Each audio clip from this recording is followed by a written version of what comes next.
We had 40 people aged 23 through 89, about age 50 average, maybe like 2-to-1 men to women ratio. And on average, we saw 2 pounds of lean mass increase and 0.8% body fat decrease. To be clear, we saw in our data, our most exceptional case studies around lean mass gain were in people who weight trained.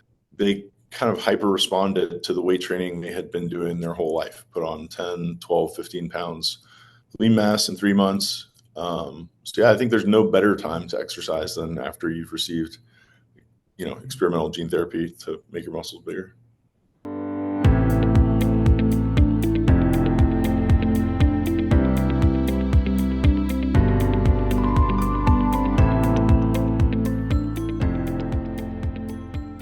Hello, Dr. Rossner. You are the Chief Research Officer for Minicircle, a company which develops plasmid gene therapies. So welcome to Modern Healthspan, and thank you so much for joining us today. Hi, Richard. Thanks for having me here. So Dr. Rossner, I think some of my audience are familiar with adeno-associated viral vectors for gene therapy delivery, but Minicircle is using plasmids to deliver the genes, which is a lot less common. So it would be great if we could start with that. Could you give us some background as to what plasmid gene therapy is and how it works? Sure. Yeah, I'd be happy to. I think I'm still becoming more and more of a technical expert in this realm. When I joined the company, I was not very specialized in gene therapy. So I would say that most gene therapy actually uses plasmids. It's just a small circle of DNA, maybe 2 to 10,000 base pairs. Viral vectors is really, I would say, just like a packaging that you put a plasmid in to get it into cells and tissues and nuclei more effectively, because it's hard to get DNA into a cell or a nucleus. There are small sequence details that get changed for a viral plasmid versus a non-viral plasmid like we're using. So that's how I would start the conversation there. So one question I had, so plasmids are circular pieces of DNA, and the bacteria have circular. Is that where your plasmid comes from, or do you build it from scratch? Or we build it from scratch, but we in the sense of biology definitely took the idea from bacteria, decades ago, and it's worked really well. Okay, so this is a handcrafted piece of, I guess, human DNA in a small plasmid. Okay. And then how is this administered? The current route of administration is very simple. Patients go to a doctor and they receive a subcutaneous injection into belly fat of about, I think, half a cc. And it contains the DNA plasmid, and it contains a positively charged chemical that kind of coats the plasmid and helps it get through your cell and nuclear membranes. And that it's worth noting for simple explanation's sake, that positively charged chemical that's coating the DNA, that's kind of our plasmid, our viral alternative. That's the packaging. Okay. Yeah, because this is a bit of a diversion. I thought that adeno-associated viruses, you were modifying the DNA of the virus. So do viruses also have plasmid DNA? That's a good question. To be honest, I do not know the answer to that. My impression, I do think my impression is that viral genomes are small, but regardless of that, my current impression is that there's still a synthetic, designed plasmid put in the viral carrier. But if I'm wrong, I will be happy to admit it. Okay. And anyway, it's not your specialty, so we can. So the plasmid gets into the actual nucleus, Mhm. um, where is where it becomes something called an episome, I believe. So Yeah, could you explain what is an episome? absolutely. The simplest way to explain it is it's like a very small additional chromosome. Um, so it just kind of sits in your nucleus next to all your big giant chromosomes, and does most of the same stuff. It just gets transcribed and then translated. Are they natural things or un, only I when think injected? I don't. That's a great question. I don't know how widespread episomes are. I don't think humans have episomes other than gene therapy ones. Um, Beyond that, unsure. Yeah, Okay, so we've got this plasmid that's sitting inside the human uh, cell, and it's a fat cell, right? So fat cells are not very active in terms of dividing on. that's Um, correct. Yeah. that's correct. So hopefully they're reasonably long lived. How long does the plasmid survive? Yeah. Survive. We don't have as strong of data as we would like, but we do have data.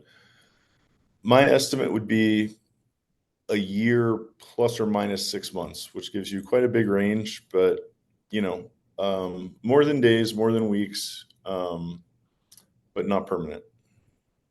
Okay, so and then so the plasmid just once it's in there, it just gets translated into proteins in exactly the same way as human DNA, well, the existing chromosomal DNA. Yeah, that's the goal. Yeah, and we have strong evidence that does in fact take place. Yeah, you're absolutely right. So if you're going to compare them with viral vector, so not like technically how it happens, but perhaps what the benefits and the trade-offs would be, how would you do that? Yeah, I think earlier in our conversation you used the phrase gene therapy light. We don't want to undersell ourselves, but we do think in terms of accessibility, simplicity, safety. So plasmids are all those things uh, relative to viral vectors. They're cheaper and easier and faster to produce. Um, there's less immunogenicity risk in the patient, but they are a little bit underpowered compared to viral vector therapies. So they're complementary, I would say. Safer, easier, but uh, you know, not quite as high a therapeutic ceiling. Right. And they have no immune issue, or much less, because there's no viral component associated with them. That's correct. Yeah.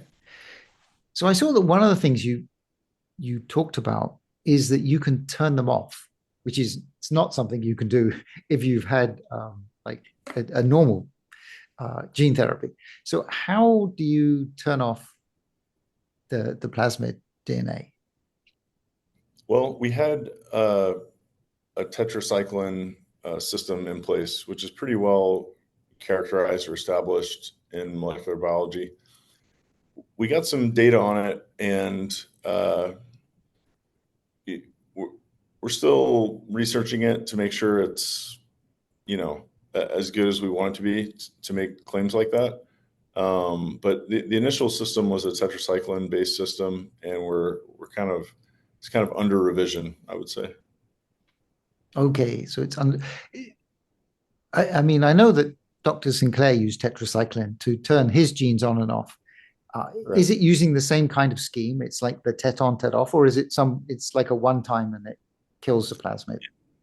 It's some creatively modified version of tet on, tet off, but it's essentially that very well characterized system. Some modification of that, yes. Okay, so you would need to keep taking tetracycline to keep the gene off. Is that correct? That's It's a good point. I mean, in a classic system, yes, you would. Um, we are doing work to see if we can, create lasting suppression with transient administration of TET.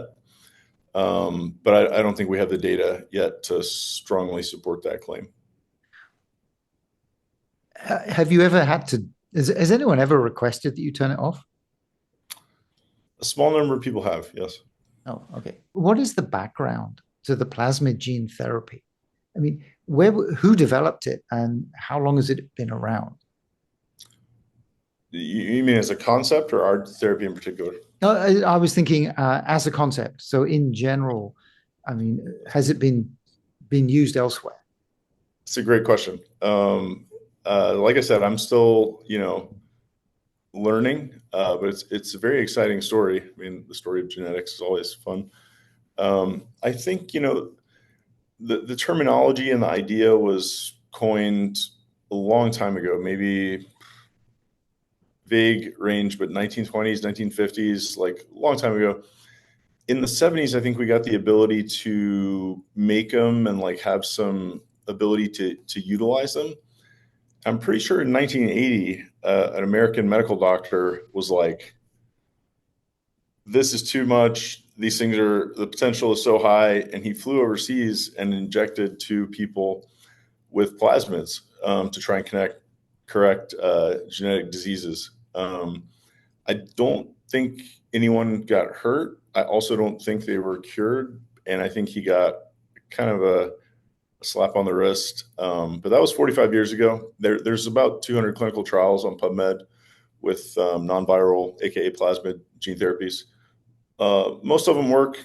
All of them or almost all of them are safe. It's a pretty well-established technology. It's just kind of fallen out of favor for gene therapy that's meant to have a lasting effect. Sometimes it's used for vaccines where you just need a spike of protein production. But at Minicircle, we've been really developing these plasmids to make them long lasting and therapeutically valuable because they are really nicely complementary to viral vectors in the ways we discussed before. So viral vectors also, I think, go everywhere, or at least they go widely throughout the body. Not everywhere, maybe.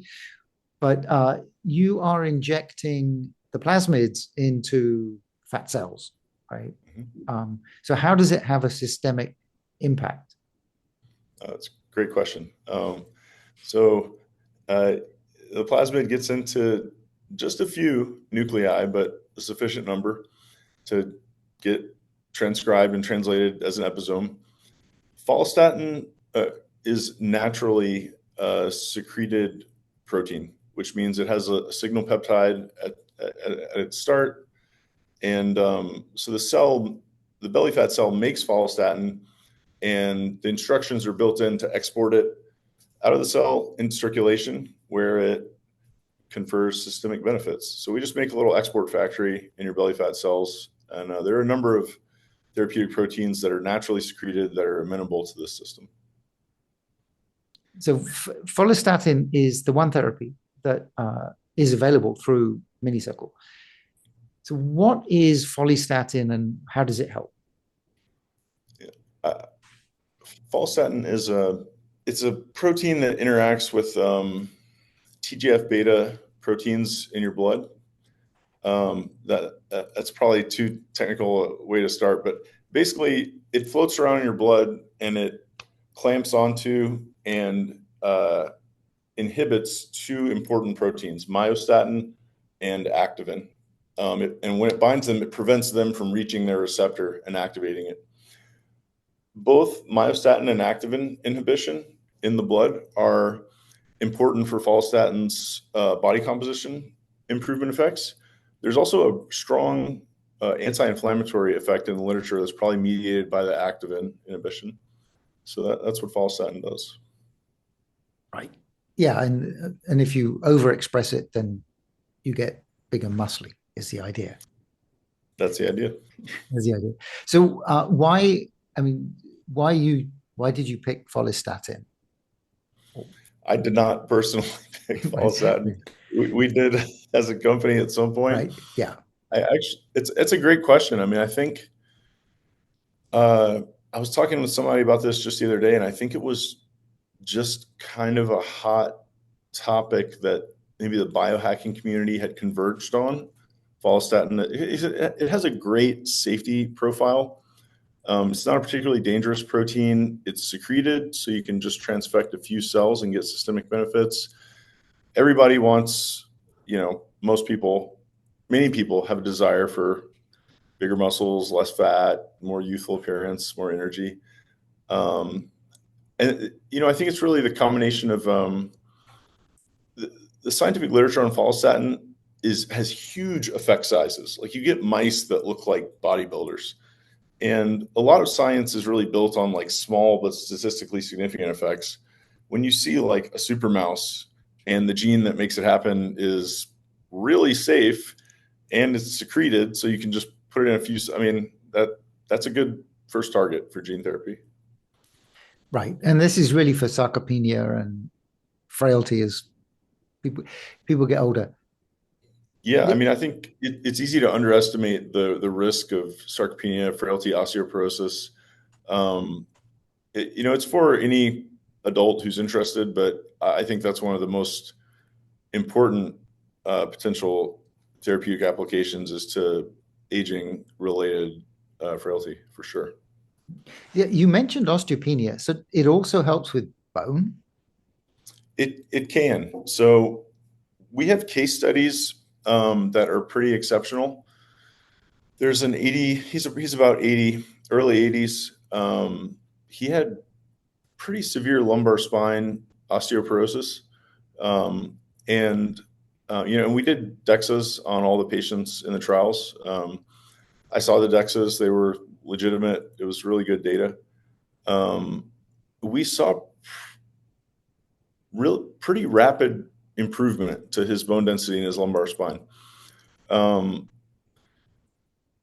the literature is mixed. So follistatin overexpression mice get bigger bones with their big muscles, but the bone quality in those mice is not optimal. The myostatin deletion mice have better quality bone. So, you know, I don't think, yeah. So I don't. Some of the bone quality issues were secondary to the really extreme muscle growth seen in the mice. So it's reasonable. I think it's reasonable to think that an older person with osteoporosis, an improvement to bone density is caused by follistatin is probably beneficial. They're not going to turn into a bodybuilder and stress their bone integrity. Just but yeah, that's kind of the picture on bone there. So I saw that it also reduced fat. So do you know whether does it actively reduce fat or does it just reduce fat because you're spending more energy making muscle? That's a great question. I don't know that I neither know the answer nor do I have a really strong hypothesis. Follistatin's interaction with metabolism is hard to pin down, I would say. You look at glucose, people say different things, look at mitochondria. The data were very strong around fat loss.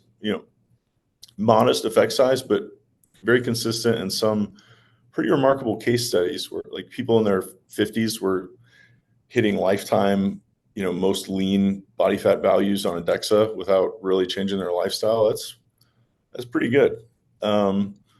So I'm not sure the mechanism. Uh, yeah, not sure. Okay, interesting. Yeah. Okay. So you did do so you talked about some case studies, but you also have released a preprint. Is it a preprint of uh, a trial that you did? Yep. So Yeah. So we did. yeah, could you talk about that? Absolutely. Yeah. So we did. I think that the terminology would be like a decentralized proof of concept or maybe modified phase 1 trial. It in Roatan, off the coast of Honduras. It's an island, and there's a special economic zone there, Prospera, where we did this. It's mostly people from the U.S. who flew over there to the clinic, and received therapy, and then got certain blood work and DEXA as follow-ups at regular intervals. It was the way I describe it is very scrappy, but actually pretty good. I joined the company right when we were getting the last pieces of data from that trial. I took over the data management, which needed some overhauling. But what emerged was I've spent a lot of time looking at data, in my case with worms previously. But the effects were real. It was really good to see. And it's kind of neat, it's just the decentralized nature of it. It allowed us to move fast.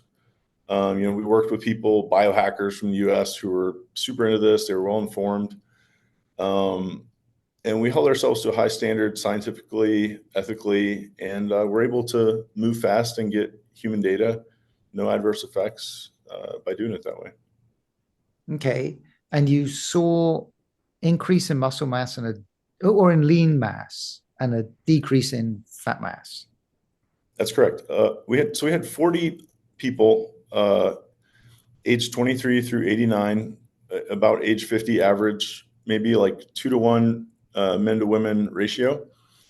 And on average, we saw 2 pounds of lean mass increase and 0.8% body fat decrease, which is pretty good. Right. In 3 months. Right. That's right, 3 months. Does follistatin need exercise to work, or will it just help you build muscle anyway? I think it'll help even if you don't exercise, but we would certainly recommend, I don't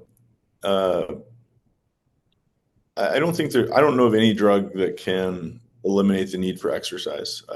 I'm a former athlete, so I'm biased towards exercise, but to be clear, we saw in our data, our most exceptional case studies around lean mass gain were in people who weight trained.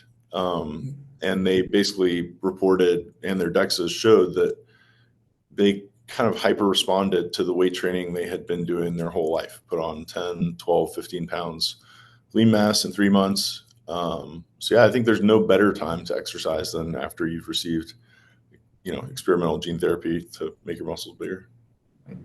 But in your test, you didn't, in your paper, you didn't check strength or, physical performance. You're right, and we should have. Muscle mass is important, but we should have done some type of strength testing. Absolutely. And we're incorporating that into future trials. Again, it was a scrappy trial. Like I watched it we pulled through, and it was good, but scrappy. So strength testing is one of the big ones that certain controls, testing strength instead of just DEXA. Those are 2 big ones that we will do better in the future. So the youngest was 23. Would someone at 23 need follistatin? I think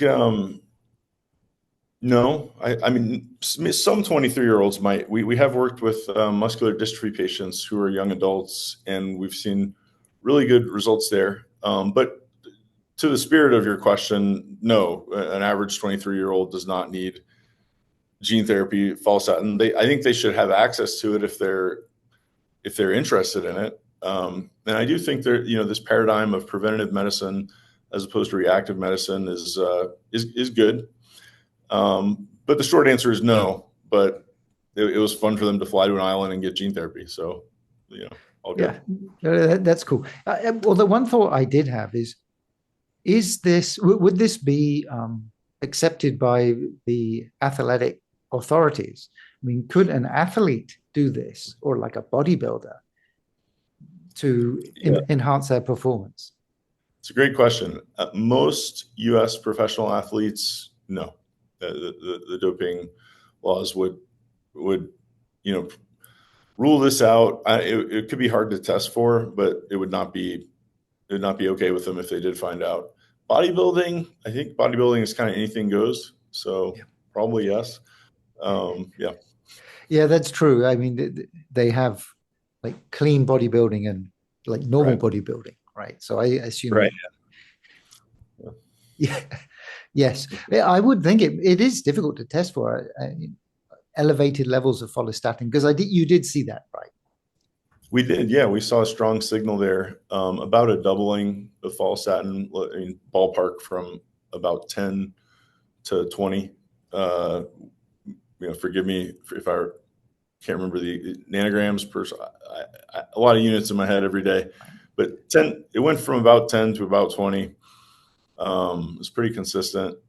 I think it would be hard for a doping organization to pin doping on that. I think they'd have to look for the presence of other sequences, maybe in some sample of cells.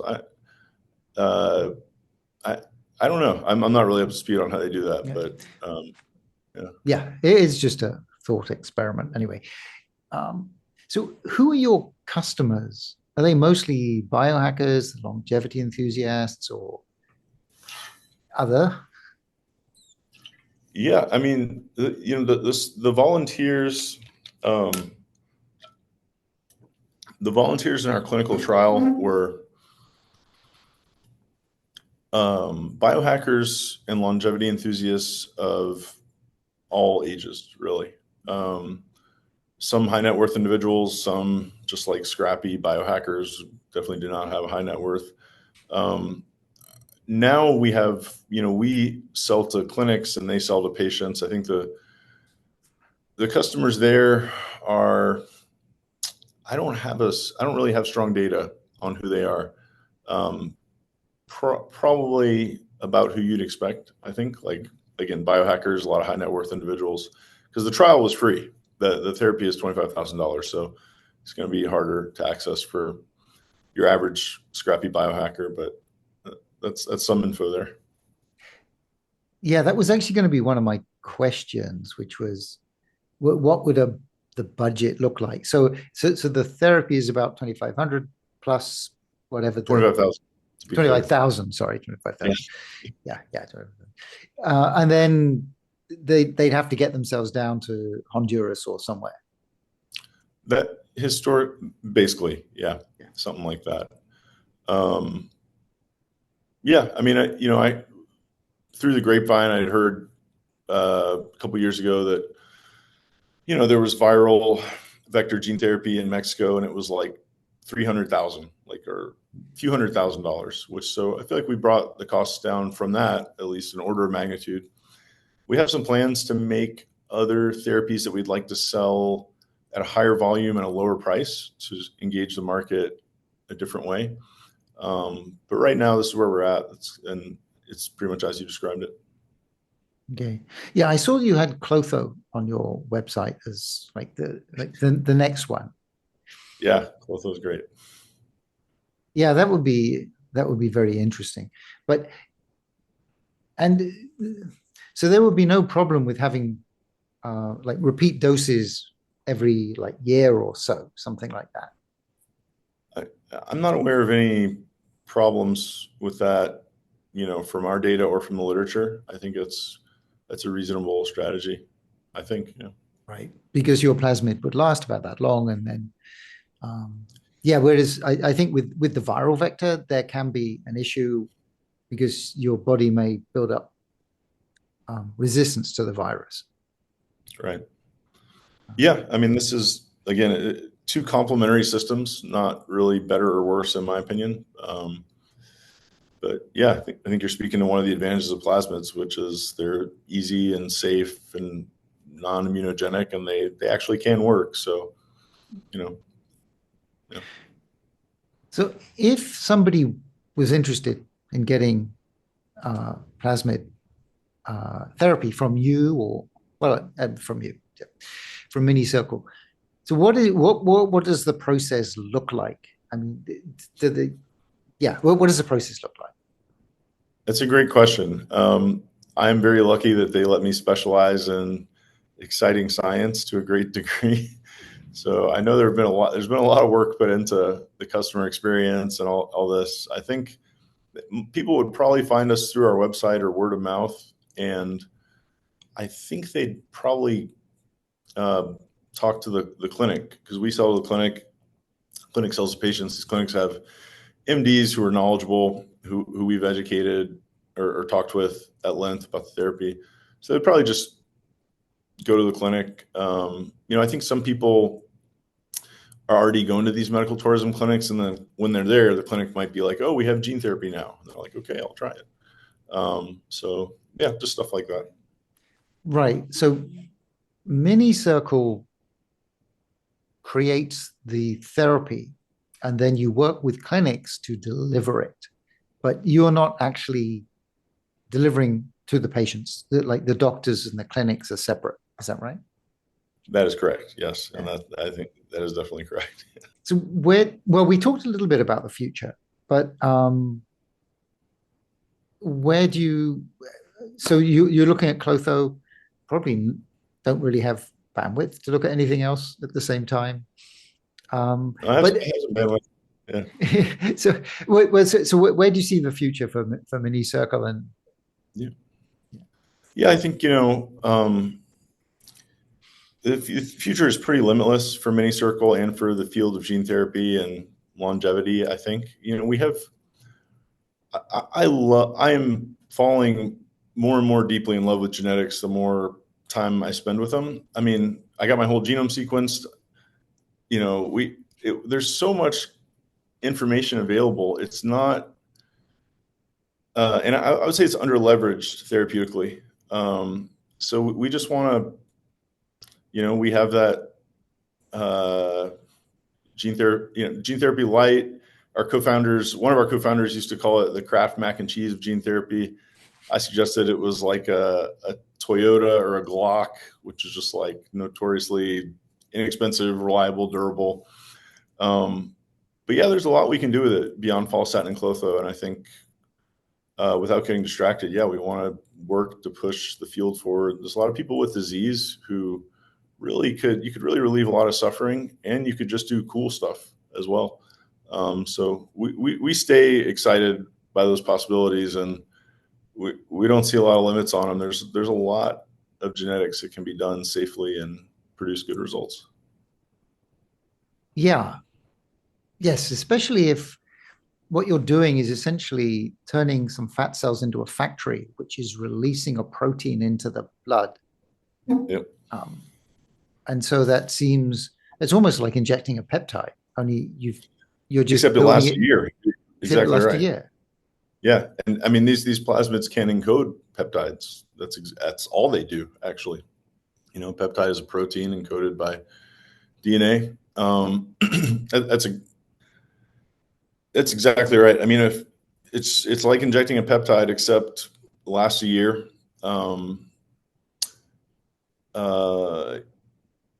Yeah, but there's so many directions it can be taken. I mean, we have 20,000 protein coding genes in the human genome.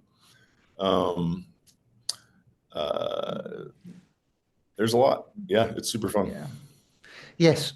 It's interesting. I was talking to somebody else, and they had the same kind of concept, which is to turn the body into a factory to generate the things you need rather Yeah. than like eating them or injecting them, right? Or maybe the microbiome, but somehow creating them internally.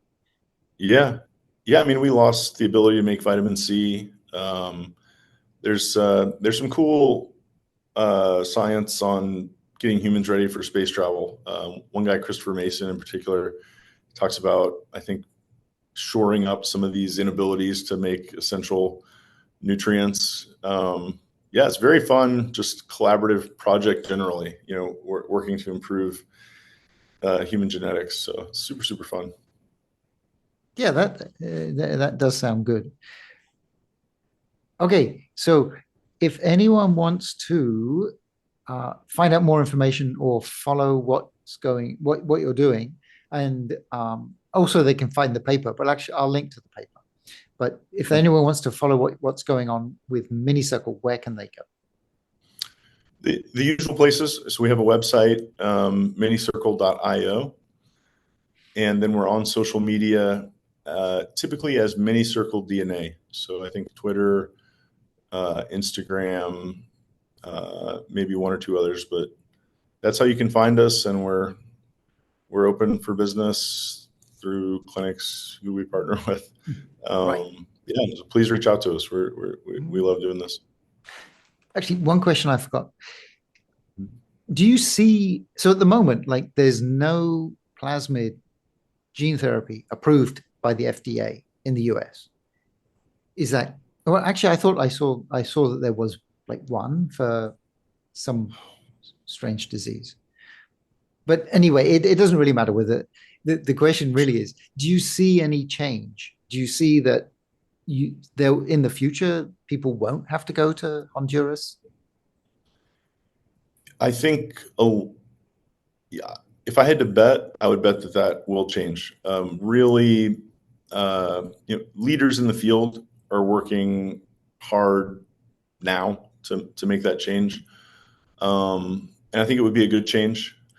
So yeah, I think the field is moving forward, and it's a good thing. Yes. I mean, because as we were talking, it sounds really safe. Yeah, really safe, actually.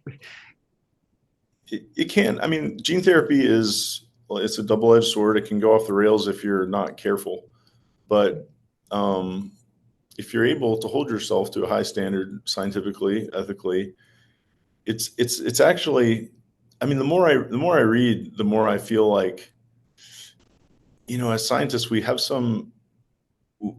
have sufficient information to help a lot of people who are really suffering due to genetic disease.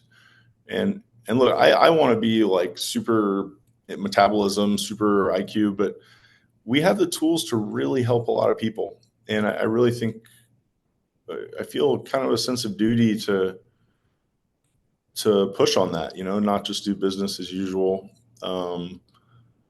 So yeah, there's a lot of ways to do it very safely. There's a lot of literature on that. We have a lot of data on that, and so it's a good project. It is. Okay, on that note, Dr. Rossner, thank you so much for joining us today. It's been great talking to you, and I love the technology you're working on. Thank you, Richard. I had a great time talking with you. Really enjoyed this. Thank you.